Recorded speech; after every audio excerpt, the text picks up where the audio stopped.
This week on the podcast, we have a real guest and a blast from the past, at least for me, because if you spend enough time in the sector, you end up knowing Ken Berger, Spectrum 360 CEO, but actually I know him from his days in important work at Charity Navigator, which should sound familiar to many. And he also has a very informative podcast, The Nonprofit Fix, that I think keeps you pretty entertained. Ken, great to see you. It's great to see you as well. Hey, it's only been 10 years since Charity Navigator. I mean, that's a blink of an eye. I've been doing this for like 15 years. So I was like, yeah, that feels right. The time has flown, but the issues remain. And I'm going to just jump right into it. Back in the day, it felt like the conversation about overhead and the evaluation of overhead actually hurt a lot of organizations, potentially creating a lot of pressure on the sector. And maybe you could help the kids or the folks that don't have that memory lay that landscape for us of what it was. Well, I think back in the time that Charity Navigator started, which was about 15 years before that. So it's now like 25 years since Charity Navigator started. I think that it was a wealthy philanthropist who was looking for a way to find the best charities.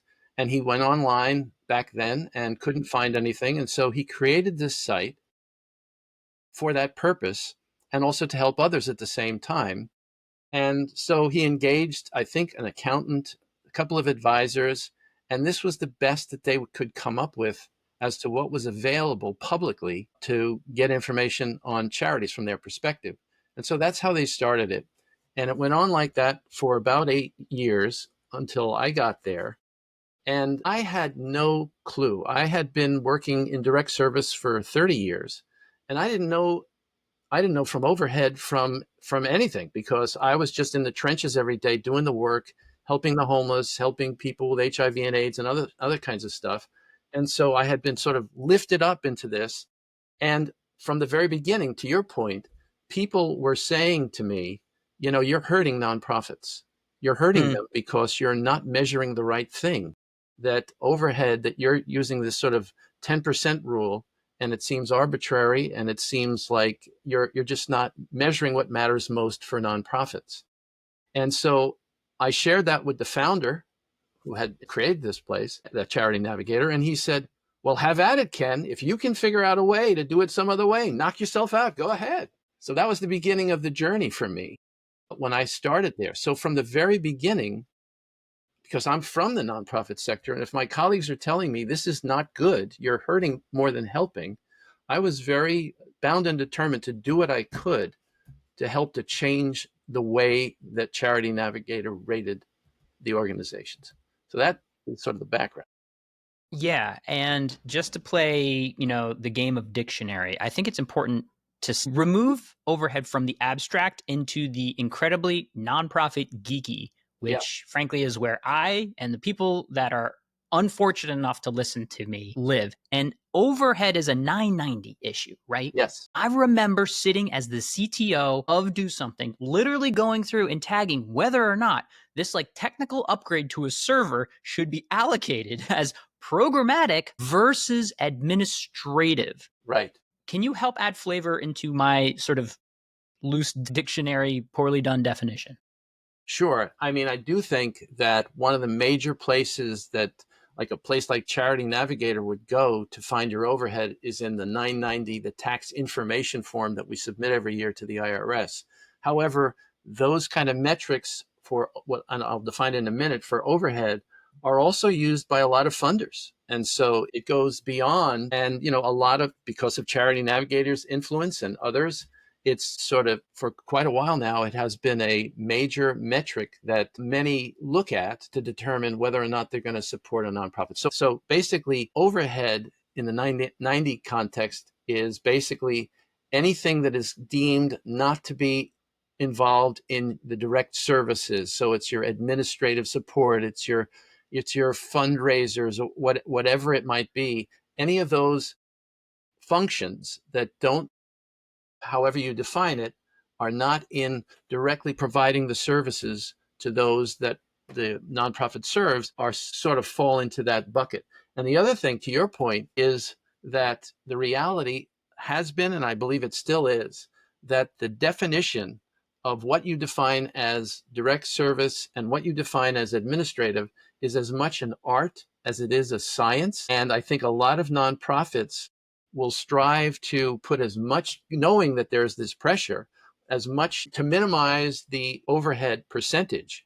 And it also limits oftentimes their ability to have the back office supports that they need because they can be penalized for it. So an organization that can make a nonprofit extremely lean in the back office supports that can be so important to its operation.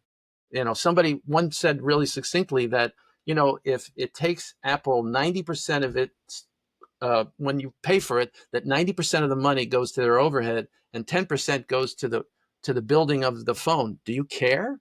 As long as you have a quality product, a meaningful product that does what it's supposed to do and gives you the results, do we really need to be so concerned about this question of the percent overhead? So that was the other side of this when it comes to overhead and the critique Yeah. and what it And you means. and you put it out there as a sort of back when you started there, what was a good percentage that people were trying to get to as a benchmark? Yeah, 10%, if you wanted to get the highest rating from Charity Navigator, your overhead rate had to be 10% or less. Has that changed today? Where is the benchmark today? Yeah. So Charity Navigator has been doing a lot of work on the overhead question. It is still one of the metrics, but it is, and this is something I, was working on when I was there.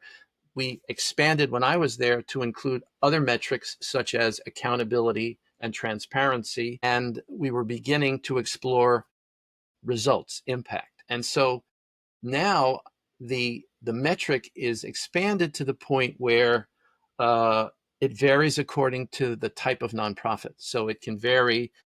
So if you're an arts organization that relies a lot on fundraising, there may be an administrative cost that's higher for your fundraising costs. If you're an organization that's extremely lean and very automated, your overhead rate can be lower. It can go as high as 30%, I think, in some of the organizations that they look at. I think it's better than it was, but there still is a long way to go. You can choose whether or not to answer this loaded question, but what are your top 2 tips for actually just sort of strategically reducing the way that overhead may be reported? Like, what are the most common tactics that you'd say, look, this is a coin flip and actually it could hurt you if you just happen to allocate this way versus this way? Probably one of the first things that I would say is don't assume that people who have an administrative responsibility don't also work in direct service. So, for example, if you have a CEO that spends a good deal of their time working directly with staff in some function that has to do with determining the services and overseeing the services, and others, we just went through an exercise with some of our IT staff, and they're doing certain trainings for some of the people that we serve, for example.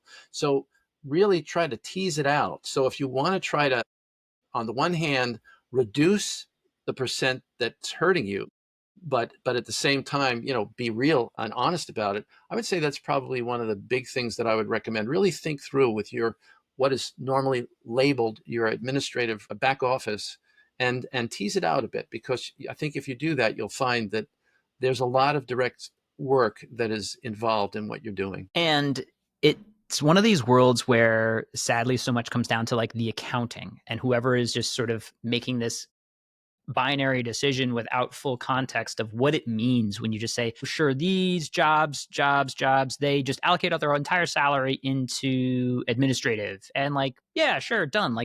That stuff matters.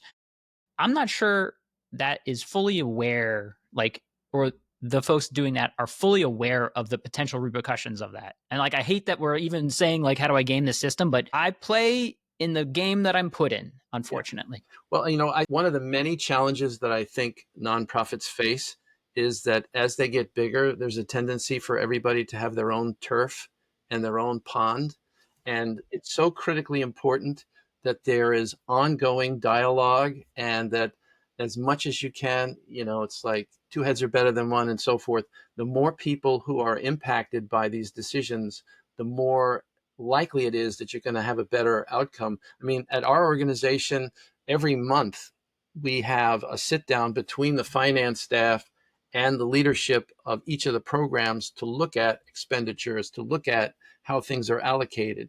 And I think the same thing applies when it comes to the 990 and any of these other for grant proposals and everything else. Well, I mean, you brought up the sit down with the accounting team and finances, and the moment feels right for looking at and dealing with a granular look at expenses. What have you seen you deal, maybe share a bit more with what you're doing at Spectrum 360, but also like, how do you see nonprofits just sort of girding themselves for the unprecedented level of government cuts and second order effects of those cuts, talking NPR, NIH, USAID?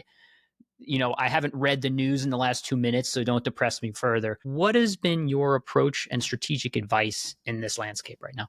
So, two things. One is advocacy and education of decision makers around your funding, government, private, politicians. Advocacy and education is critically important. It always is, but now more than ever. I think if you're a leader of a mid to large size nonprofit, if you're not sitting on the boards of trade associations that have to do with the services you provide, get out there and get out there as a collective so that you can have that impact. That's one side of the coin. And there are more nonprofits that do that than the other thing, because there's a second part. That's the external facing effort. But there's also an internal facing effort. And by that, I mean, okay, we're doing everything we can to mitigate cuts. But what if there are cuts? What do we as an organization, what should we be doing as an organization to prepare for those cuts? And that's where I think you have to do scenario planning or contingency planning and say, okay, what if there's a 5% cut? What if there's a 10% cut? What if there is a draconian 25 or more percent cut? How are we going to navigate that? And you should be doing that planning now. And again, just as we said earlier, when it needs to be a team, it can't just be your finance person sort of going through the lines and saying, oh, we're going to cut this and that. You need the program staff. You need all on deck to sort of think this through together to the greatest degree possible. And by the way, when you're doing that scenario planning, there can come a point where you say, well, this is the tipping point where we can't survive because it's so draconian. We're not going to be able to do that. And so there's something else, one other thing that I would mention, and that is exploring the possibility as a worst case scenario, and maybe not even as a worst case scenario, of mergers. There's been a long time argument that there are, in some sectors, we may have too many nonprofits. Well, sometimes it may be necessary to have a big brother or a big sister that you begin to have conversations with. And I'm seeing a fair amount of this going on right now, where organizations, if they are forward thinking enough before they've already gone over the cliff and they're doomed, if they do it in advance and have these conversations and begin to explore, and you can start with just some affiliations and just sort of checking each other out, working together on projects. I think all of those things are important more than ever at a time like this. I think this is really important. Before you go over the cliff, consciously have the conversation with potential partners and mergers, because these things take a lot of time. And that is the asset you don't have when you're running a burn rate, when you're supporting a community. And if you want continuity of care for the folks that you say that you help, it is, I mean, I boldly say irresponsible not to have that contingency. You don't got to do it, but listen, everywhere that I've worked over the 40 something years in direct service, it's often a view, we are unique. We are the best at what we do. And the notion of our ceding power and control to some other entity, there's a sense that this is a path not worth taking because it's so scary. But actually, I've seen arrangements where the board remains, the leadership remains, it becomes a subsidiary of this other organization. There are certain decisions where the larger agency may have to have control and decision making, but but there's a lot that can be sustained. And so it's not like you're going to lose your heart and soul and sell it away if you explore something like this. What do you think the number one reason why more mergers don't happen in the nonprofit sector? Well, I think it sort of relates to what I said just a moment ago, which is I think a lot of us have tremendous passion and, the building of these organizations, our heart and our soul is so invested in it. And the notion that there'd be some outsider that we're going to have to cede control to, Mm-hmm. and that's going to overtake our culture and overtake our systems. I think that's a really big factor. And I guess the other thing, is there's a certain level of denial that, somehow we will soldier through, somehow we will survive, and that, things may not work out in a bad way. We've always managed through. There's always going to be a way to continue. But, there are unprecedented times where that's not true. And so I think there has to be some humility and a sober assessment. And I think it's a hard thing for a leader of an organization to do, and it's a hard thing for a board. I find it unfortunately more rare than it should be that these kind of conversations are happening. Yeah, we were talking to Amidar, the founder of Idealist, about their recent-ish acquisition of Volunteer Match, which is I joked a volunteer match made in heaven because both were great organizations, but probably the sum of the parts are greater than the whole. But his his hot take on it was essentially that founder has the ultimate sway there, and speaks to this like essential problem of the design of a nonprofit, which the founder's not going to get compensated. They get compensated in the reputation, the good work, the, just to put it out there, ego of that person who's Right. bled for this Yeah. thing. Yeah. And then they just got to walk away. Like one of you got to walk away. That's how that works in all usual cases. Right. Yeah. And There's no buyout. this, There's no buyout. There's no golden parachute. There's nothing like that. And so that makes it all the harder. yeah. And then your other point just makes me see this. You can't have optimism be the enemy of pragmatism. Like both of those things have to live together. Well said. And you know what? Once in 100 years, there is a major pandemic. Those times are different. Mm-hmm. Well said. So I want to get your thoughts on what I've seen in the past decade with the rise of this new wave of what is the best nonprofit, which is such a loaded question. But effective altruism and these types of new branded, like these are the best nonprofits that help the most people in the most effective way. When you see that, is there like a little elf on the shelf for you being like, Luke, it's a trap? Yeah. Or you're like, no, they're getting it right now? No, actually, back in the day when effective altruism was first really coming of age, I wrote a pretty forceful article arguing that it was a real problem. And the essential it requires me to tell you a little story, another Charity Navigator story. So where I left off, I said, the founder said, have at it, go ahead, get the outcomes. So I went out there to all these nonprofits that said we were measuring the wrong thing. And I said, okay, you want us to measure outcomes? Show us your outcomes. And you could hear crickets, because the reality is then, and here we are many years later, and sadly, still to a large degree, the vast majority of nonprofits are unable to provide you with meaningful, measurable outcomes. And why is that? I don't blame the nonprofits for that. The reality is that most nonprofits are incredibly resource scarce. They are, I know from my day-to-day that the day-to-day challenges and the day-to-day realities are such that your availability for resources, for time, for expertise to do that sort of thing is just not there for most of us. So I think, the problem with effective altruism and these sorts of things is that there's this assumption that the nonprofits are supposed to do this without there being adequate support. A lot of funders are asking for this sort of thing without adequate support. And so what happens, in my experience, is that the vast majority of nonprofits do what I call a kabuki dance. And so they've always been measuring outputs, how many of this, how many of that, and they sort of morph it into calling it outcomes because that's the only way that they continue to get the funding. And so the whole thing becomes a falsehood. And I think until we are honest about what it costs and that funders are willing to pay the cost of creating the systems for nonprofits to measure their outcomes, it's not fair to the nonprofits. At the same time, it wasn't fair to Charity Navigator to say you have to measure outcomes if there are no outcomes. And so, yeah, we were trying to expand, but if you're trying to get some information to donors and outcomes aren't there, you have to give them as much as you can, even if it's a secondary or tertiary metric. And I think there's been an effort over the years while I was there and to this day to try to improve as much as possible those metrics. But the bottom line, the most important metric that I agree with the effective altruists with, is just not there for most. And so I don't think it's fair at this stage.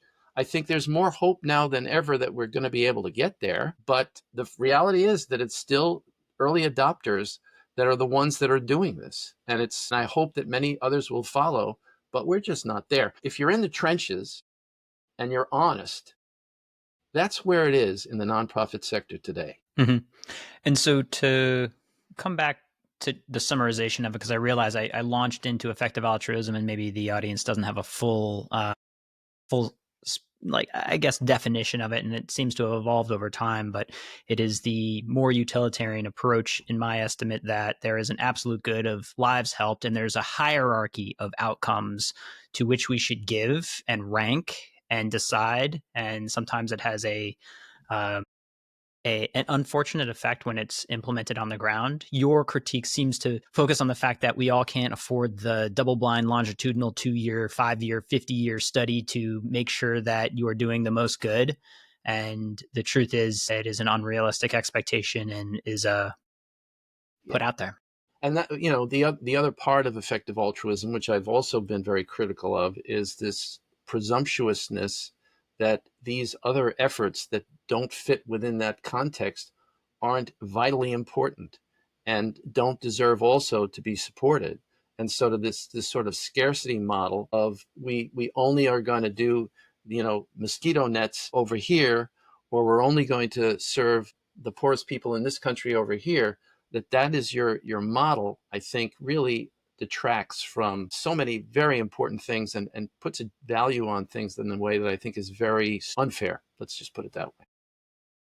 Yeah, there was a movie about one ring to rule them all. They ended up throwing it into the fire, spoiler alert, because when you try to come up with this absolutism model, you leave a lot behind. So kind of interesting because you have seen it over time. We're a part of this, outcomes, and you're mentioning outputs. It's like the theory of change: input, output, outcome.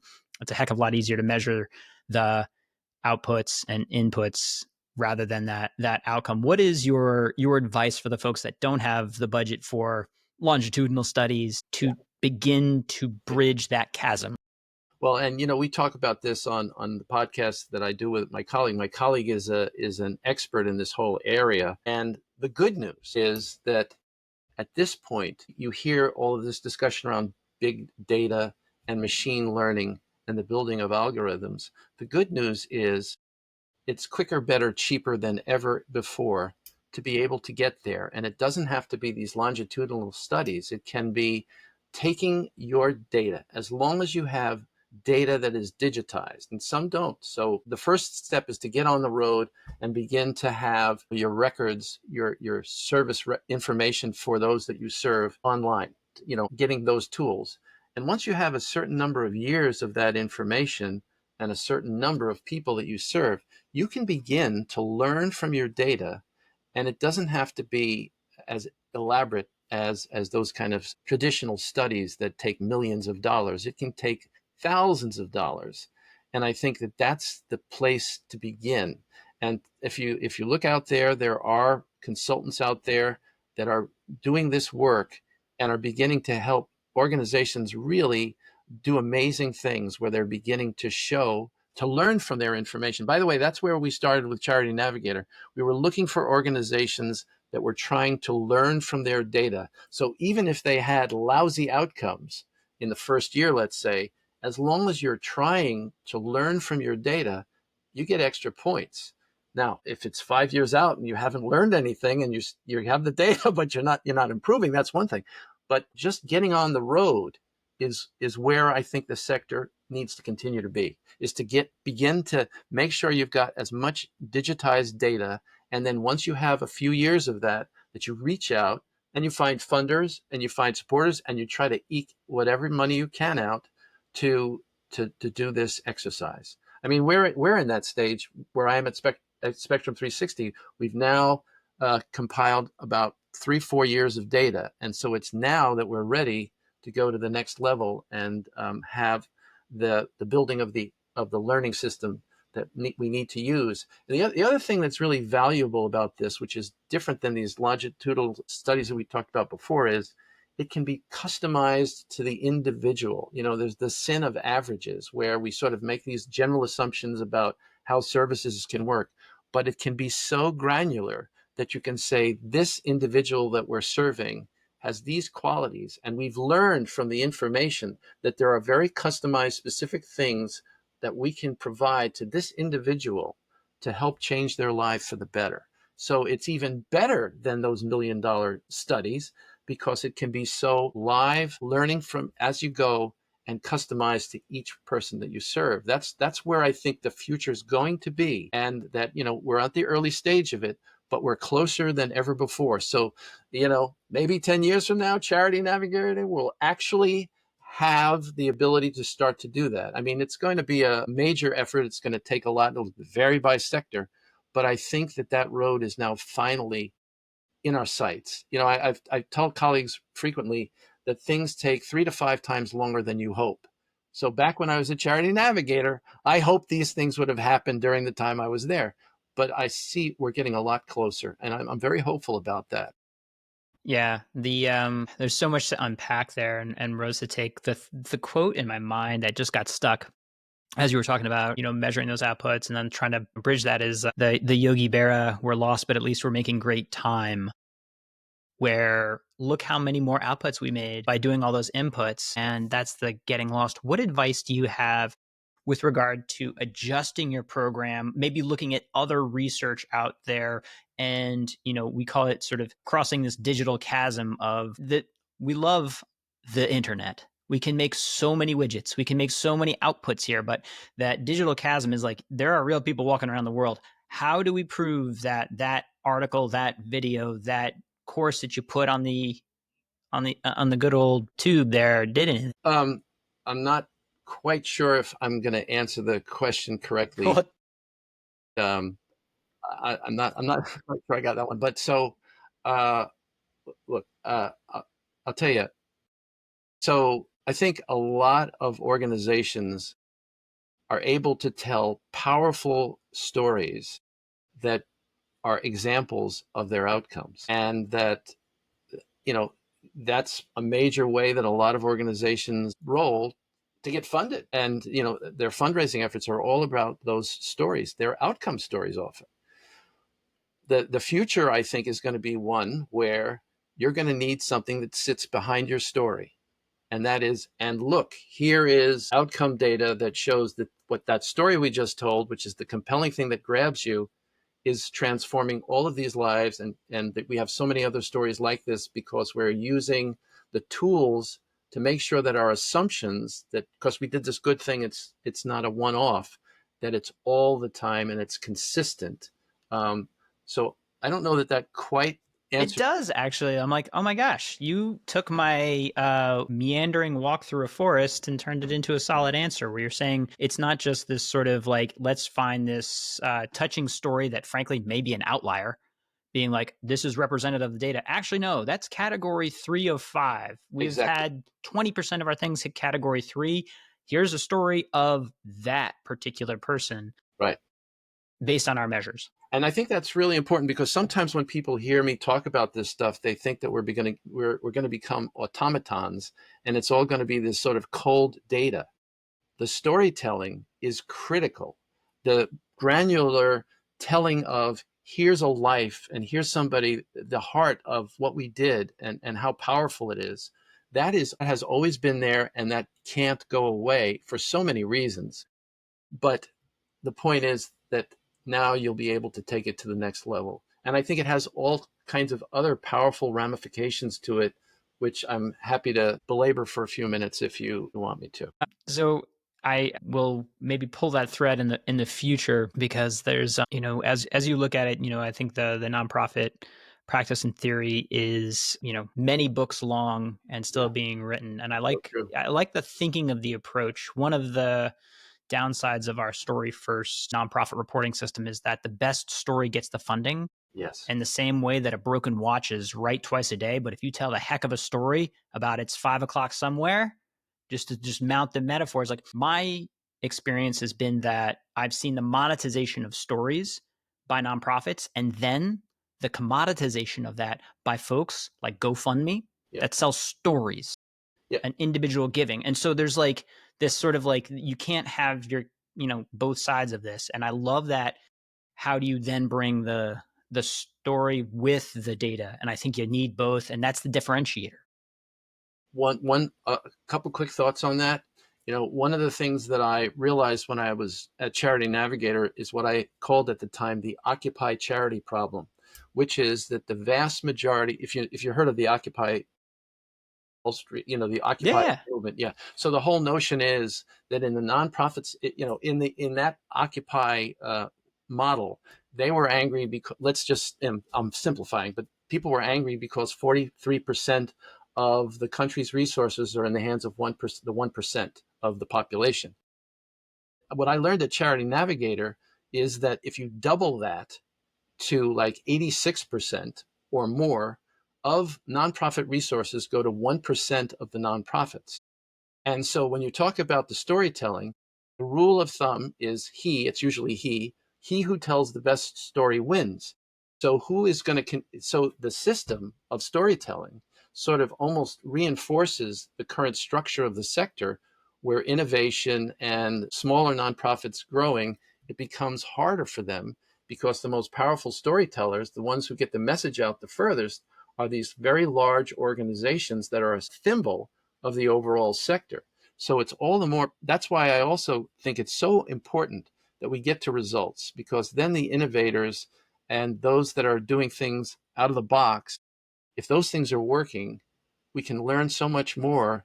And perhaps this sort of caught up system that's sort of locked in a current way of doing things and can expand and be even more creative and powerful than it's ever been. There's somebody listening to this, hypothetically, that is going to create the next Charity Navigator. What's your advice to them?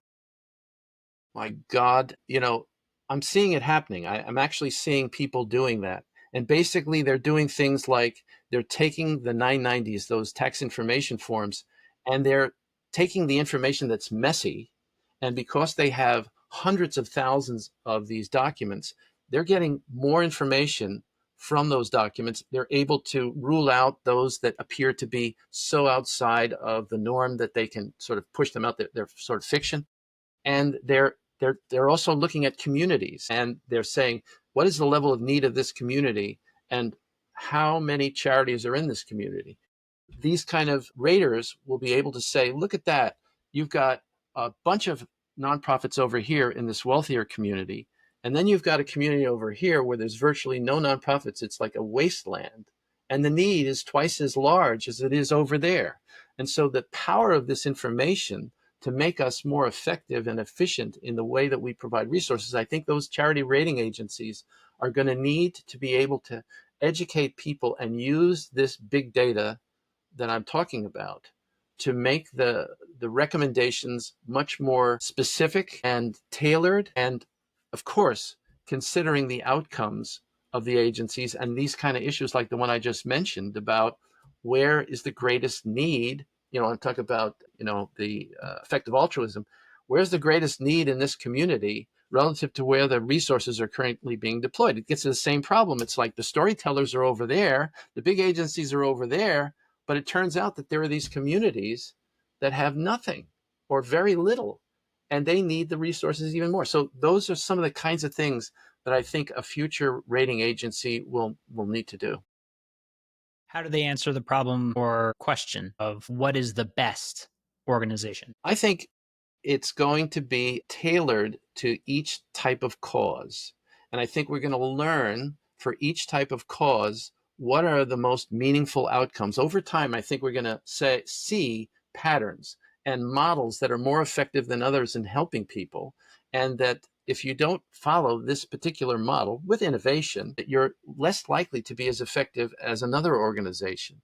So I think it's going to be based on that. Your answer is elegant because it leaves room for the discretion of the donor and their view of the world, which really matters, versus forcing your view of the absolute best is the only thing you should donate in, and the absolute best is what my metric says you should do. Yeah.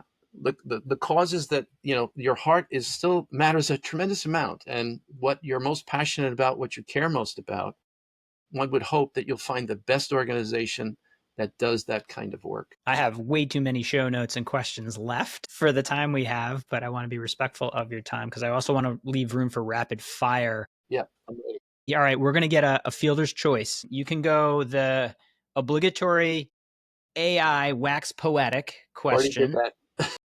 I feel like we're good, right? Yeah, yeah. Give me a look and advice based on your career arc in the social sector. This is your career. You spend time in this, have lived it, frankly. What advice would you give sort of that next generation of nonprofit professionals navigating their career path, asterisk, in our current climate for fun? Well, here's a 30-second summary of episode 15 of the Nonprofit Fix. It's called the Nonprofit Survival Guide. Okay. I've got 10 tips for people coming into the sector. One is be humble. No matter how much power, no matter how much you grow in the sector, always be humble and never assume you know more than anybody else. And sometimes the best ideas can come from all over the place, and be open and transparent about it. And number two is along those lines is listen. A lot of times I find leaders talk more than they listen. And although I'm doing a lot of talking right now, the better skill is to listen and to listen to others and to get their ideas and to know that you respect them and you really genuinely care about what other people think about the challenges and the issues and the services. Third is don't chase money at the expense of meaning. Money is important, but those of us in the nonprofit sector often already know that because we don't get paid anything typically near what our for-profit colleagues get in most cases. There are exceptions. But if there's a job that pays more, but it doesn't fit with your heart, don't go near it. Set boundaries and have a personal life. I can't tell you how important that is to me. People that work 12, 14 hours a day, that's the way of burnout, and you got to take care of yourself. Another one is to have a sense of humor. I joke all the time, and even though I've heard that 99% of the time that a CEO jokes, people don't find it funny, but they laugh anyway, I still think you should have a sense of humor. Still 1% chance. You're telling me there's a chance. Right. But still, just for yourself, for your own sanity, don't take yourself too seriously. Stay open-minded and inclusive. Maintain integrity, even when it costs you. There have been a number of times in my career, and I've said it before, I've been fired. And I've been fired because I did something that I believed in, and for whatever reason, my boss at the time didn't agree with me. If you want to be able to sleep at night and have peace and know you did right, there may be times that you have to stand up. And that leads to probably one of the most important rules for me, which is at the end of the day, I think that your benchmark for your success and when you make a decision is if you know that you did the best that you could and you use the best judgment for that, if some external judger of you, whether it's a boss or a funder or what have you, has a different reaction, you should still have peace and not let that get to you because, and this is very hard to do. I'm still working on it, but it's critical. Find the right organizational size that fits. Sometimes big is not better and sometimes small is not good. A lot of times nonprofits replace the mission motive for the growth motive. So that's it. I got two more. Wield your power responsibly. Be careful. Don't you may as you go start, some people will just agree with you without any thought. Just be careful and make sure that the people who advise you are being honest with you and that you're responsible when you make decisions. And last but not least, balance your gut. Follow your gut. I believe in that. But then verify with data to make sure that that gut of yours is right.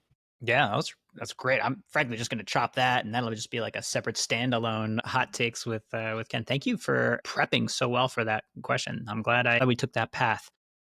All right, Ken. Rapid fire questions. Let's have some fun here. What is one tech tool or website that you or your organization has started using in the last year? Procurify, and we use that for our accounting, invoices. We're automating that whole system. It's been manual forever, and it's streamlining things, the decision making, and all of that. What tech issues are you currently battling with? Our IT head is obsessed with this issue, and rightfully so, and that is cybersecurity. At least once a week, he will send all of us a fake email, and if we don't catch it, we have to go through another training. And the issue of getting hacked. I mean, I can't tell you how many times he said they're using your name and they're saying somebody needs to send money to such and such, and they're asking for personal information. So cybersecurity is a biggie, real big. What is coming in the next year that has you the most excited? We are on the cusp of renovating in the next month or two, and we'll be moving in to a new school for our autistic children. It'll be the largest facility we've ever had. We'll be able to serve many, many more kids. And because there's such a need out there, our ability to do this is really exciting for us. And I think, it'll be a game changer in terms of the quality and the quantity of work that we can do. Can you talk about a mistake that you made earlier in your career that shapes the way you do things today?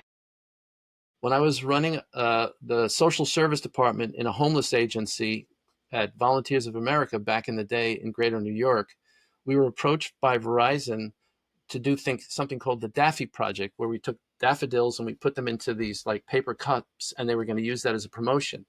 And so we had all of our homeless men, we had 1,000 homeless men in the shelter, and we said, okay, we're going to do it.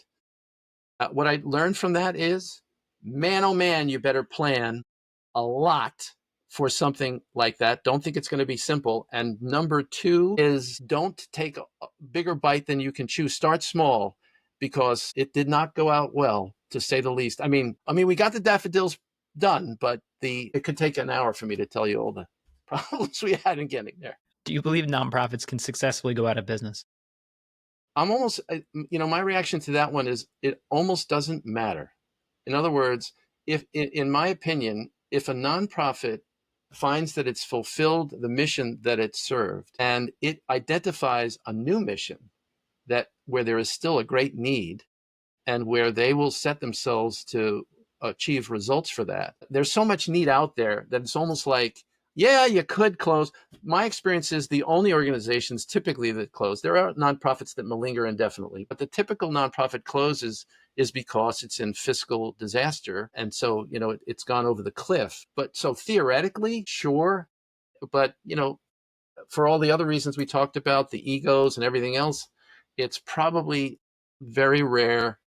It's a nice idea, but I'm almost more inclined to say there's so much else out there. If you're viable and you're a high quality organization, change your mission and continue to churn out those meaningful results. If I were to throw you into a hot tub time machine back to the beginning of your work, what advice would you give at risk? You can choose the start of Charity Navigator or Spectrum 360 or somewhere else along the way. Maybe plant fewer daffodils. Yeah. What is your... Well, I think one thing is, things tend to take much, much, much, much longer than you would hope. And the challenges and the complexities are often beyond what at first appears to be the case. And so all the other things that I said earlier about listening and humility and so forth, I think would apply, that you just really have to realize that there are tremendous problems and challenges. And I think if you're young in your career, you should learn about what those challenges are. There's a book that I read recently, and of course, I don't have it off the top of my head, but he listed like 56 challenges in the nonprofit sector. And he said it was so frustrating after he wrote them that he decided to put in the appendix, because it was just too much for the book. I think you need to have your eyes open about what you're going to face. And you shouldn't give up hope, but you need to have a sober sense of the challenges that you're going to encounter. What is something that you think you should stop doing? Gosh, well, worrying. That's it gets that the personal life and work life. It's sort of like, sometimes the challenges are such that they sort of bleed over into your private time, your personal time. So you got to have a personal life, but then you also need to put some boundaries around that personal life. And, so things like meditation, getting enough sleep, and just having a humble sense of what you can accomplish in a day, is still something that I'm working on. If you had a magic wand to wave across the sector, what would it do? Well, one thing would be to do away with funding that has all kinds of crazy requirements on it.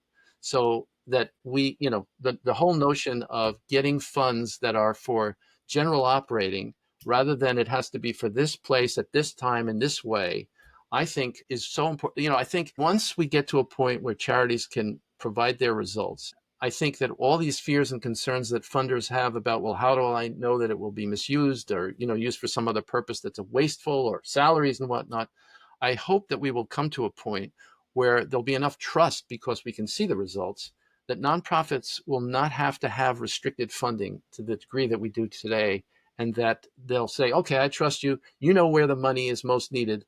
Have at it, general operating. How did you get started in the social impact sector? I was raised with a silver spoon in my mouth. And so I wanted to give back. And I told my guidance counselor I wanted to work with the poor. And my wonderful guidance counselor said to me, but you'll be poor. That was her advice. I decided to not take her advice. And I just always wanted to serve others because I saw that some were like the way I was brought up until my father lost everything. But that's another story. That I was raised, in an affluent way. And I wanted to help others that were not as fortunate as I was. I feel like we're the follow-on story podcast requests are up to 3-ish now, 3 to 5. Speaking of advice, what advice did your parents give you that you either followed or didn't follow?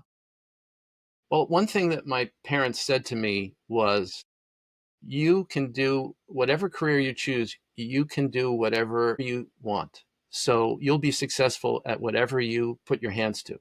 Now, I know this many years later that if I had chose to be a dancer, I would be totally a failure. But otherwise, just in general, I think the idea of their giving me that kind of confidence and, assuring me that just sort of a certain level of fearlessness to go out there and do something, that was really powerful advice. And finally, what advice would you give college grads entering and interested in working in this nonprofit sector? When I was at Charity Navigator, I would speak to college kids, and a lot of them would say to me, you know, college is now so expensive and I have to pay back these student loans. How can I possibly go into the nonprofit sector? I can't do it. It's not economically viable. And I would just say to them that there are situations where some nonprofits, for example, have options where your tuition can be reimbursed or they can help you with your tuition. And I think that there are nonprofits that do their best to try to support you in that journey. But if you still feel that you can't right away, please don't close that door and, check it out. Because if you find out that your heart is there, there are ways, I mean, I know from my own background, I had to take out after my father lost his life, I had to take out student loans and everything else. And, I made it through and you can too. Well, Ken, thank you for sharing your time and wisdom with us. I had a lot of fun. I feel like this was just, I felt like words were hitting me and I was like, oh my gosh, I have to remember, I have to ask you another question versus like take notes. And I appreciate it again.